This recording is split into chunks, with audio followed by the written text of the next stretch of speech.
Bíblia Sagrada, Novo Testamento, Atos dos Apóstolos, capítulo 2. Chegando o dia de Pentecostes, estavam todos reunidos no mesmo lugar. De repente, veio do céu um ruído, como se soprasse um vento impetuoso, e encheu toda a casa onde estavam sentados. Apareceu-lhes então uma espécie de línguas de fogo que se repartiram e pousaram sobre cada um deles. Ficaram todos cheios do Espírito Santo e começaram a falar em outras línguas, conforme o Espírito Santo lhes concedia que falassem. Achavam-se então em Jerusalém judeus piedosos de todas as nações que há debaixo do céu. Ouvindo aquele ruído, reuniu-se muita gente e maravilhava-se de que cada um os ouvia falar na sua própria língua. Profundamente impressionados, manifestavam a sua admiração. Não são porventura galileus todos estes que falam? Como então todos nós os ouvimos falar, cada um em nossa própria língua materna? Partos, medos, elamitas, os que habitam a Mesopotâmia, a Judéia, a Capadócia, o Ponto, a Ásia, a Frígia, a Panfilha, o Egito e as províncias da Líbia próximas a Cirene, peregrinos romanos, judeus ou prosélitos, cretenses e árabes, ouvimos-los publicarem em nossas línguas as maravilhas de Deus. Estavam, pois, todos atônitos e, sem saber o que pensar, perguntavam uns aos outros: que significam estas coisas? Outros, porém, escarnecendo, diziam: estão todos embriagados de vinho doce. Pedro, então, pondo-se de pé em companhia dos 11, uma voz forte lhes disse: homens da Judéia e vós todos que habitais em Jerusalém, seja-vos isto conhecido e prestai atenção às minhas palavras. Estes homens não estão embriagados como vós pensais, visto não ser ainda a hora terceira do dia. Mas cumpre-se o que foi dito pelo profeta Joel. Acontecerá nos últimos dias, é Deus quem fala, que derramarei do meu espírito sobre todo o ser vivo, profetizarão os vossos filhos e as vossas filhas. Os vossos jovens terão visões e os vossos anciãos sonharão. Sobre os meus servos e sobre as minhas servas derramarei naqueles dias do meu espírito e profetizarão. Farei aparecer prodígios em cima no céu e milagres embaixo na terra. Sangue, fogo e vapor de fumaça. O sol se converterá em trevas e a lua em sangue, antes que venha o grande e glorioso dia do Senhor.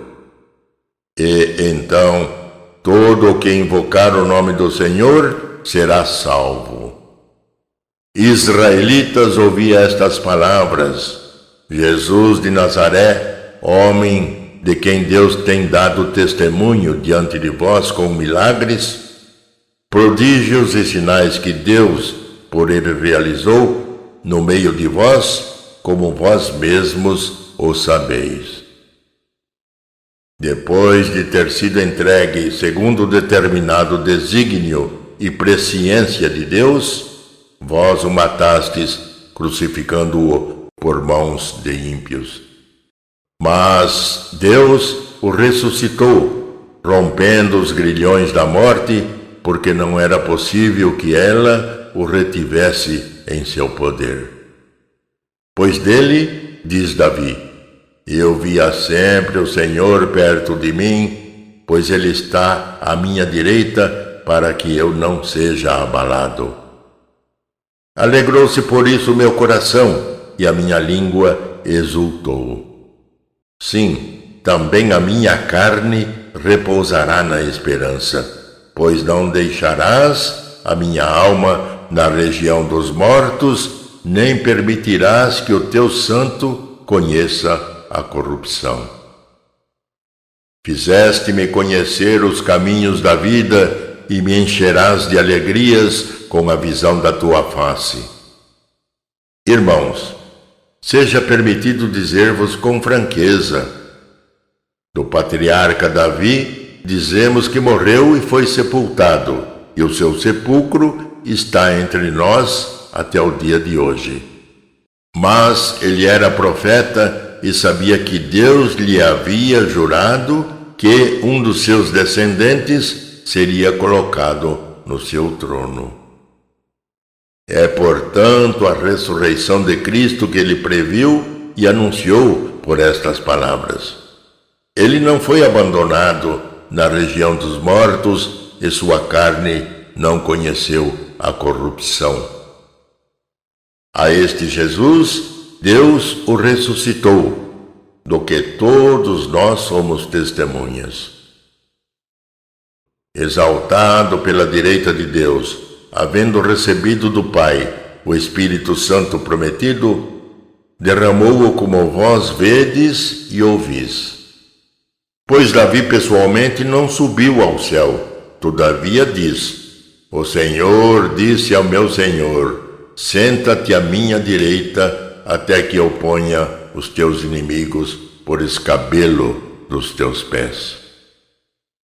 Que toda a casa de Israel saiba, portanto, com a maior certeza de que este Jesus, que vós crucificastes, Deus o constituiu Senhor e Cristo. Ao ouvirem essas coisas, ficaram compungidos no íntimo do coração e indagaram de Pedro e dos demais apóstolos: que devemos fazer, irmãos? Pedro lhes respondeu: arrependei-vos e cada um de vós seja batizado em nome de Jesus Cristo para a remissão dos vossos pecados e recebereis o dom do Espírito Santo, pois a promessa é para vós, para os vossos filhos e para todos os que ouvirem de longe o apelo do Senhor, nosso Deus. Ainda com muitas outras palavras, exortava-os, dizendo: salvai-vos do meio dessa geração perversa. Os que receberam a sua palavra foram batizados. E naquele dia, elevou-se a mais ou menos 3.000 o número de adeptos. Perseveravam eles na doutrina dos apóstolos, nas reuniões em comum, na fração do pão e nas orações. De todos eles se apoderou o temor, pois pelos apóstolos foram feitos também muitos prodígios e milagres em Jerusalém, e o temor estava em todos os corações. Todos os fiéis viviam unidos e tinham tudo em comum. Vendiam as suas propriedades e os seus bens e dividiam-nos por todos, segundo a necessidade de cada um. Unidos de coração, frequentavam todos os dias o templo.